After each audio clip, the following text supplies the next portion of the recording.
On Chatham House Wahala, Tinubu in Chatham House. There have been a lot of comments on that interview, but I want you to listen to this particular one. These guys in the studio made a lot of great points that we really need to consider. Those of you who are rooting for Tinubu, please think and think and think again. It's about the country. It's not about him. It's not about individual. It's about the whole nation at large. Listen to these guys. I have a lot to say. Let's not deceive ourselves. What I saw at Chatham House was a joke. It felt like a scene from Ghanaian comedian Shatta Bundle. It's a big joke. Let's not deceive ourselves. We want a good country and want people to state it. Ayo, I get your point about delegate. What nonsensical delegation? When have you seen Rishi Sunak call people to come and answer questions for him when he's debating the opposition leader at the Prime Minister's question time? Out of the 16 hostings, or over 30 hostings they had, when did you see Rishi Sunak call another person to come and speak for him when he's supposed to address the people? It's time for us to call a spade in this country. That was a disgrace on Nigeria as a country. That a presidential candidate went to Chatham House where he's supposed to espouse his idea and he's calling people to answer questions that were asked from him. Can't you see the way that journalist had to ask him, sir, is this how you're going to be calling people to answer questions for you? Where you are supposed to be the one speaking yourself. He called Nasir El-Rufai to speak on security. Has Nasir El-Rufai been able to sort out this problem of insecurity in Kaduna State? Kaduna State. Eh? It was a bad call. Has he been able to sort out his problem of insecurity? If there was an army general retired in that gathering, you called somebody to come and speak for him as regards economy. Has the APC government not prevailed over an economy that has gone downward the drain? They promised over 27 million jobs. They can't give it. Third quarter 2020 now. We've not seen unemployment numbers. I dare the MBS to release statistics for unemployment numbers as we speak.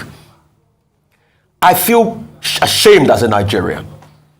I've got nothing against any presidential candidate, but I am a Nigerian, and when a Nigerian presidential candidate should go and make us proud at a public gathering abroad, they should also remember that people like us are Nigerians. And anything they say about Nigerians overseas, it robs us on our image. Well, Rufai. Section 5 of the 1999 Constitution allows the Nigerian president to delegate authority because the powers of that executive branch is concentrated in the person of the president.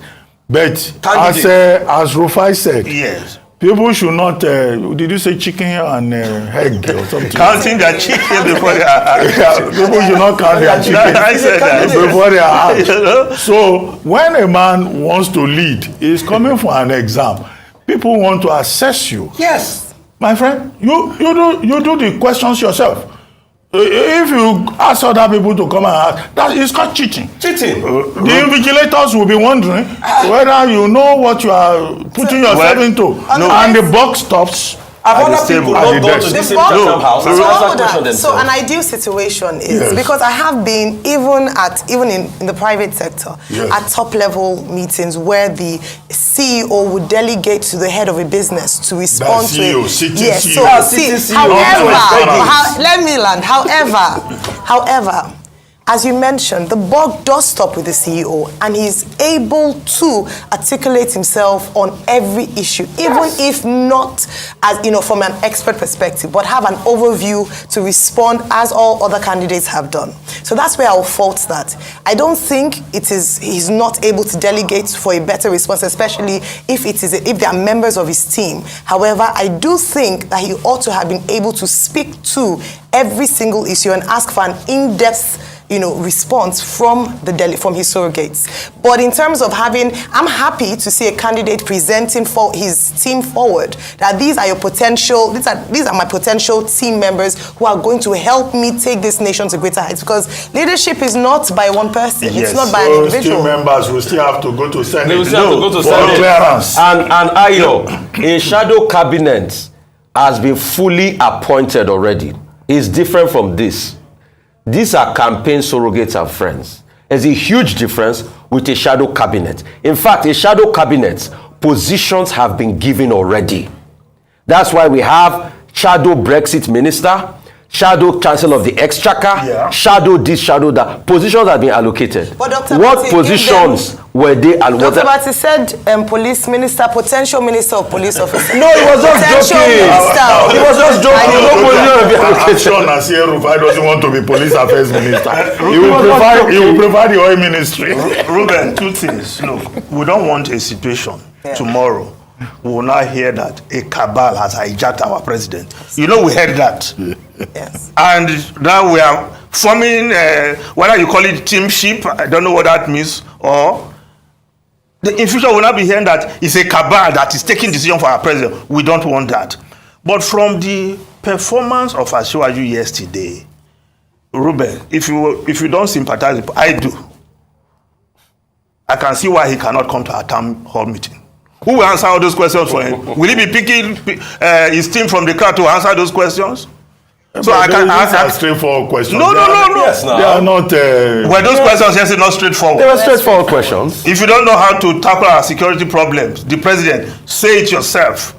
You don't have it on That's your all we fingertips want. and you want to be commander-in-chief of Nigerian Armed Forces? Come on. Well, Nigerians are watching. They are seeing the candidates on different platforms. You don't have to come to our... Don't campaign. No. What I'm saying is that you don't have to come to Arise if you don't want to come. No. But Nigerians... One of the things Asiwaju Tinubu said is that the people of Nigeria should be allowed to make their choice.